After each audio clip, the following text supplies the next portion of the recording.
Hey everyone, and welcome back to another week of MOPA in Focus. We're excited for you to be joining us from wherever you are. And keeping with the tradition of MOPA being a museum without walls, we're happy to be coming to you wherever you might be tuning in.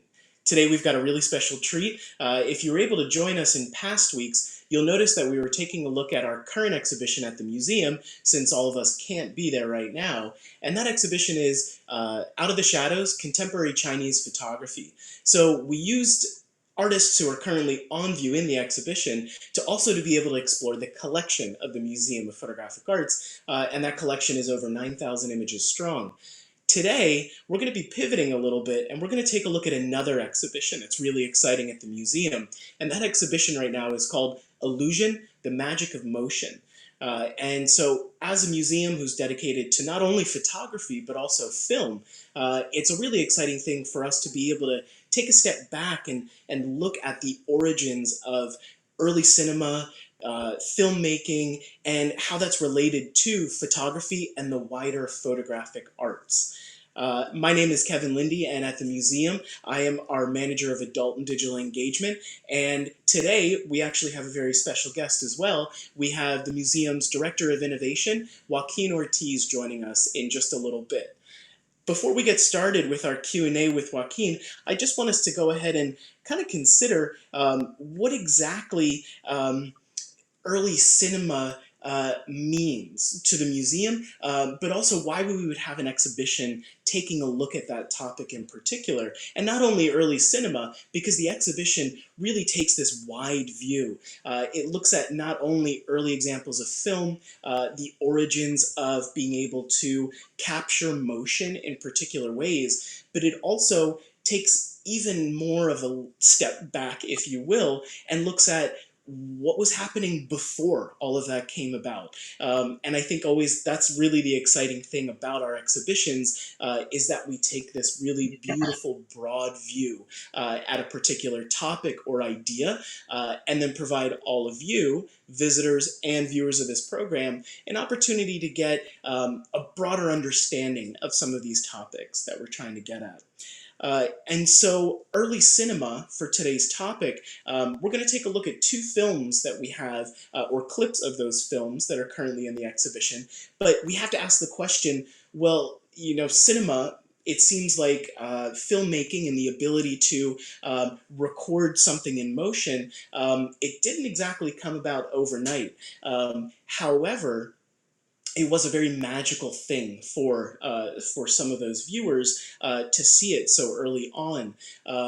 But we have to think that, again, these things don't happen just overnight. So it's part of this much larger, much longer tradition. And so that's one of the exciting things about the exhibition, is that we look at, well, what was happening right before some of these early experimentations in moving image, and in early cinema. And what we find is there were lots of different ways that people were playing with projected images, with characters, and with motion. And I've got this great clip that I want to roll for you actually right now.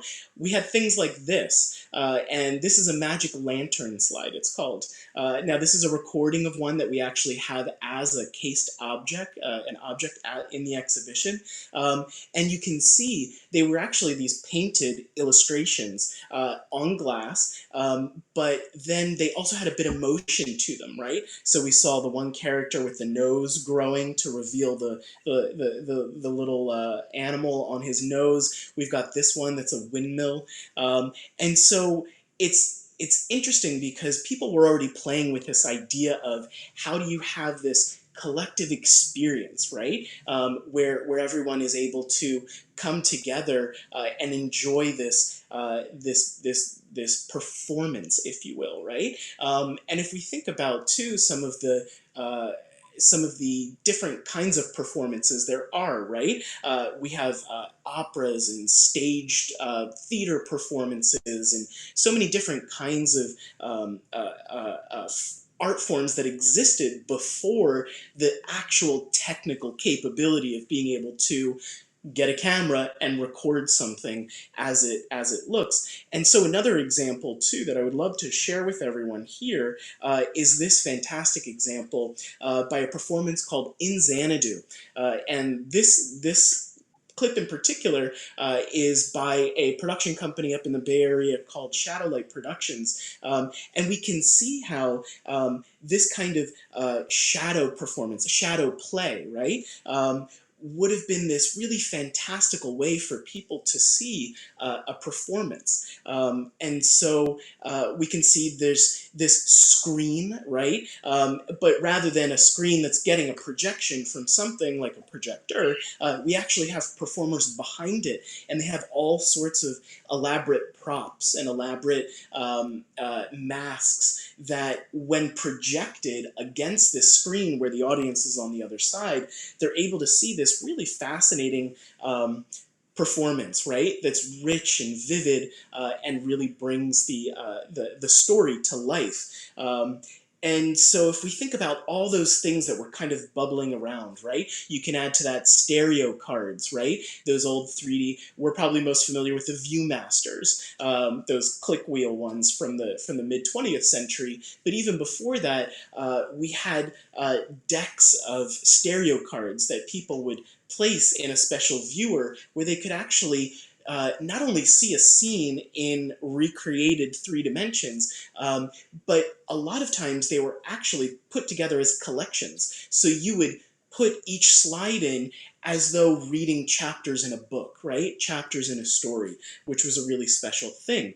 So then fast forward a little bit in the later part of the 19th century, right? The late 1800s, and you had all these experimentations going on with improving photographic technology. So cameras were getting smaller, lighter, faster, and then we also had the introduction of flexible film. And that's, I think, a really critical part about really moving us into a period where we could capture motion with photography in particular, and how that led to early cinema. And I'm sure a lot of you have some examples that you've probably seen in the past about kinds of early cinema, right? Those early grainy images. But we have 2 really exciting ones that I want to share with you today. And before we dive into those, I want to bring in our special guest, again, Joaquin Ortiz, our Director of Innovation at the museum.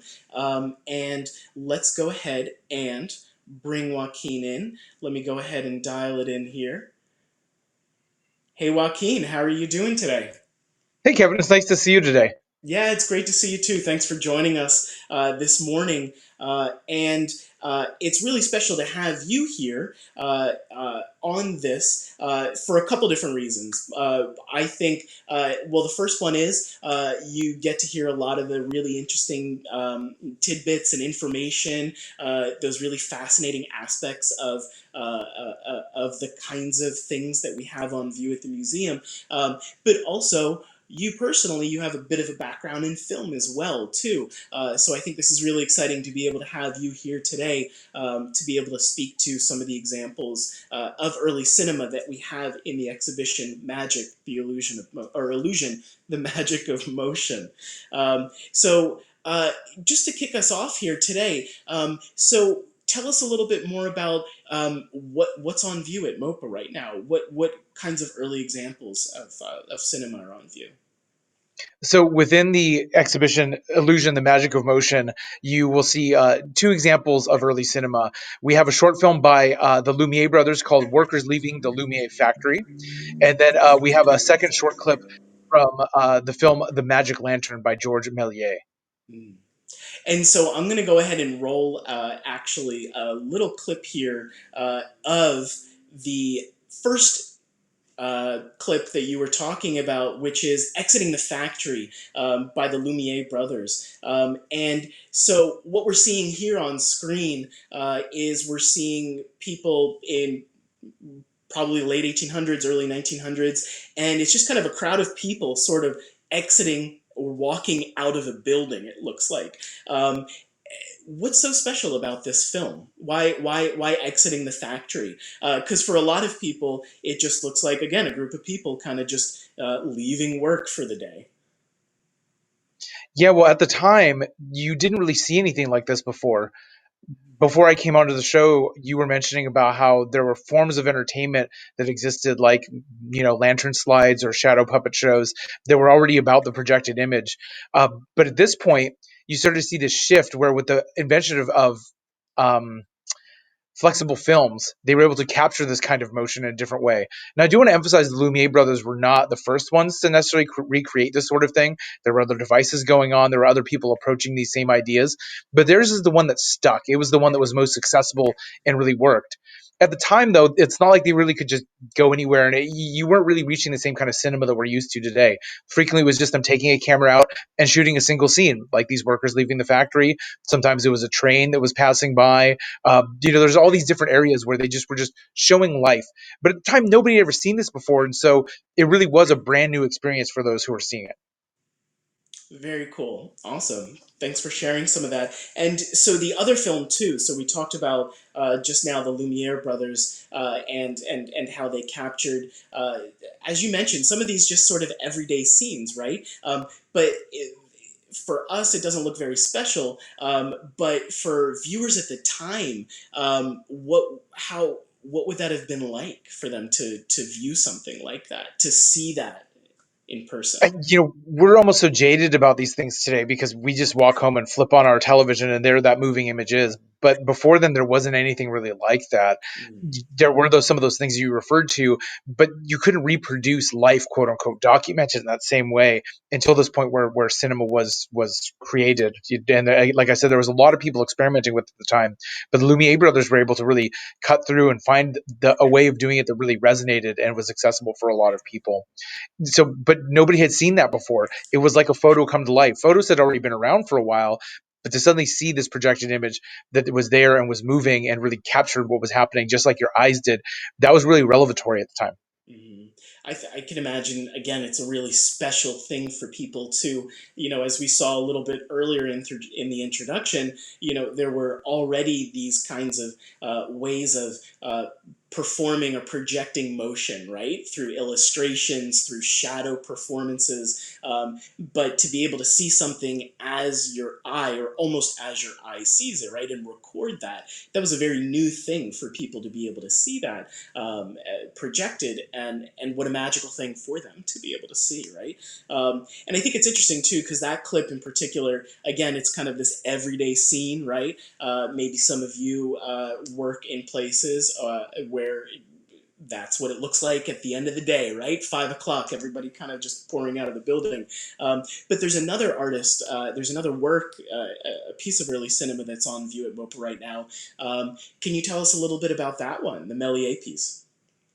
Yeah, so I'm hugely into Méliès because he was the one who really created the big shift that we now call movies today. So what he was doing is he saw what Lumière and others were doing and realized he could reproduce something, but rather than just shoot the kind of everyday scene, he started almost reproducing like theater-like productions in the studio. So he had this big studio, this big factory building where he could build sets, bring in actors and all those things. And it was still fairly simple, like what you're seeing in that Lumière film. It was just kind of one shot at the beginning of just facing towards the set and people would walk in and out and do all these things, but his were very much rooted in fantasy and mythology and these kind of fairy tale sort of things. And so he realized that there was a power there where you could create something like you could see in some of these other forms of entertainment that was fantastical. So again, this giant factory, they would be able to actually the roof was allowed the sunlight in because it really needed that much light. And so he was able to, though, create these really fun and different sort of things where it was a trip to the moon, which is probably his most famous film, or again, like something like the Magic Lantern, where it shows this wizard kind of, looking out into the sky. And so these are these really interesting ways that he was experimenting with something more. And it shouldn't be surprising to any of us because he was a magician before he was a filmmaker.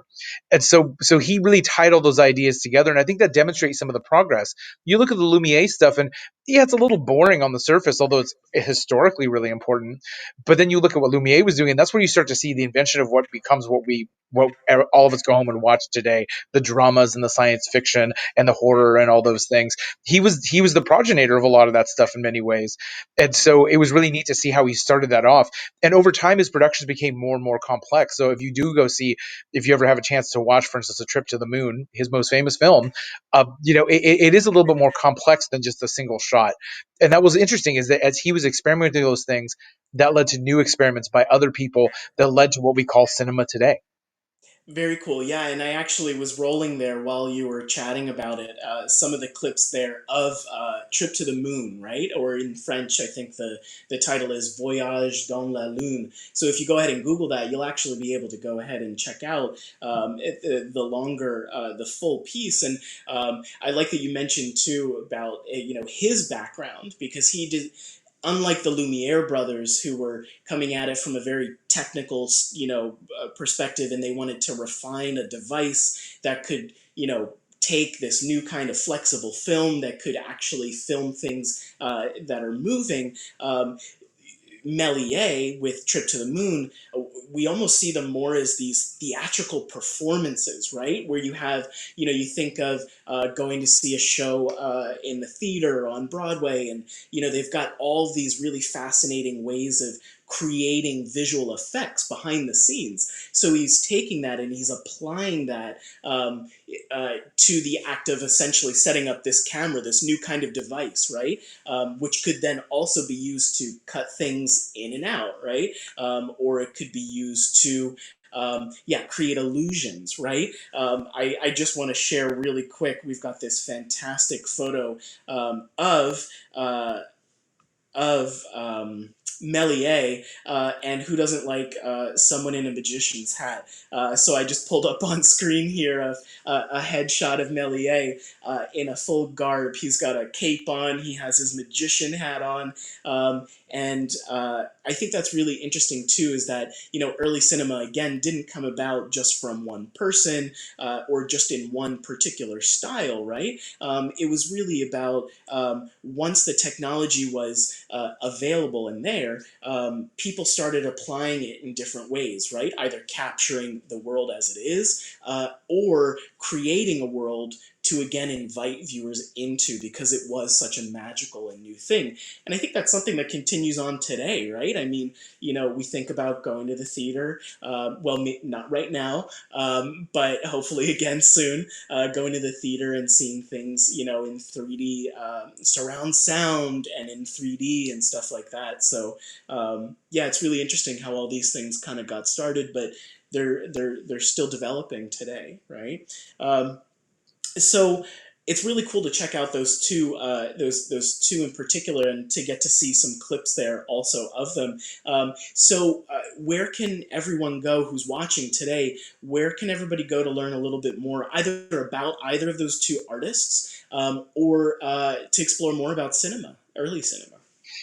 Yeah, I really encourage people, the way to experience this as best you can during these kinds of times is really, hop on YouTube. A lot of these films are in the public domain. And so that means that they're freely available to watch online. And then if you're really interested in owning them or seeing higher quality versions of them, a lot of them are available on DVD and Blu-ray and things like that. There's some sets that, for instance, capture a lot of the Méliès films that are still existing. Because he produced over 500 films during his period when he was working on this. So, it's important for us to take time just to check those out and see where all the roots of this is. It's also important for us as a museum and for other cultural organizations to preserve this. Just due to the technologies at the time and what was going on during the time, it's estimated that somewhere between 80 to 90% of the films that were produced in the first 20 to 30 years of cinema, which starts with this early cinema and goes into the silent period, are gone, that are lost. And so we only get to really experience a small slice of what was actually being created at that time. And so, for us to still be able to partake in that history, and also for people to come to the museum and see that magic brought to life, that's really what we're here for. Very cool. Well, thank you for joining us today. And I just popped up our URL there in the lower half of the screen. So if everyone's interested in checking out and reading just a little bit more also about the current exhibition that's at the museum, Illusion, the Magic of Motion, head on down to mopa.org. Well, I want to thank you, Joaquin, for joining us today. And I want to thank everyone out there as well for tuning in. And make sure you join us next week for another MOPA in Focus. Again, it's really great to be able to bring all the content that we have at the museum at this time to you all, wherever you might be tuning in from.